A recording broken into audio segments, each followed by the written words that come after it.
വിമാനം തകർന്ന ദൃശ്യങ്ങൾ കാണുമ്പോൾ ഏവിയേഷൻ മേഖലയിലെ വിദഗ്ധർ ശ്രദ്ധിക്കുന്ന 3 കാര്യങ്ങളുണ്ട്. പറന്നുയർന്ന് 600 അടി മുകളിൽ എത്തിയിട്ടും വിമാനത്തിന്റെ ലാൻഡിംഗ് ഗിയർ താഴ്ന്നു തന്നെ ഇരിക്കുന്നുണ്ട്. ടേക്ക് ഓഫ് കഴിഞ്ഞ് താഴേക്ക് വരേണ്ട ചിറകിലെ ഫ്ലാപ്പുകൾ താഴ്ന്നിട്ടില്ല എന്നുള്ള സംശയമുണ്ട്. വീഴുന്നതിന് തൊട്ടു മുമ്പ് വീണ്ടും മുകളിലേക്ക് ഉയരാൻ ശ്രമം നടത്തുന്നതായി ആ ദൃശ്യങ്ങളിൽ കാണാം.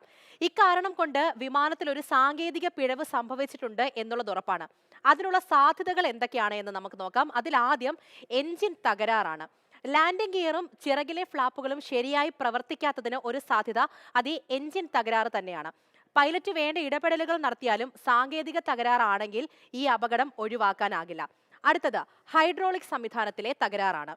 വിമാനം ലാൻഡ് ചെയ്യാനാകുമ്പോൾ പുറത്തേക്ക് വരികയും ടേക്ക് ഓഫ് ചെയ്തയുടൻ തന്നെ ഉള്ളിലേക്ക് കയറി പോവുകയും ചെയ്യുന്ന 4 സെറ്റുകളിലായുള്ള 12 ചക്രങ്ങളാണ് ലാൻഡിംഗ് ഗിയർ എന്ന് പറയുന്നത്.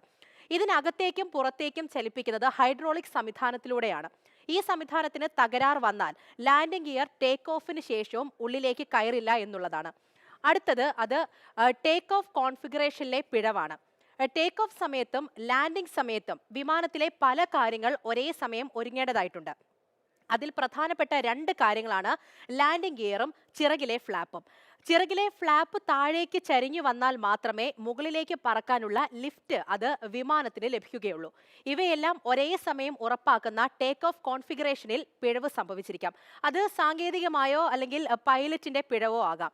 ഏറ്റവും ഒടുവിൽ അത് പക്ഷികൾ ഇടിച്ചുള്ള അപകടമാകാം. ടേക്ക് ഓഫിന്റെ സമയത്ത് വിമാനത്തിലേക്ക് പക്ഷികൾ വന്നിരിക്കുന്ന സാഹചര്യം തീരെ വിരളമൊന്നുമല്ല. ഫാൻ ബ്ലേഡിലോ ജെറ്റ് എഞ്ചിനിലേക്കോ പക്ഷികൾ ഇടിച്ചാൽ വിമാനം നിയന്ത്രണം വിട്ട് വീഴാനുള്ള സാധ്യതയൊക്കെയുണ്ട്. ഇതിലേതെങ്കിലുമാണോ അതോ മറ്റെന്തെങ്കിലും കാരണമാണോ അഹമ്മദാബാദ് ദുരന്തത്തിന് കാരണമായത് എന്ന് അന്വേഷണത്തിലാണ് കണ്ടെത്തേണ്ടത്.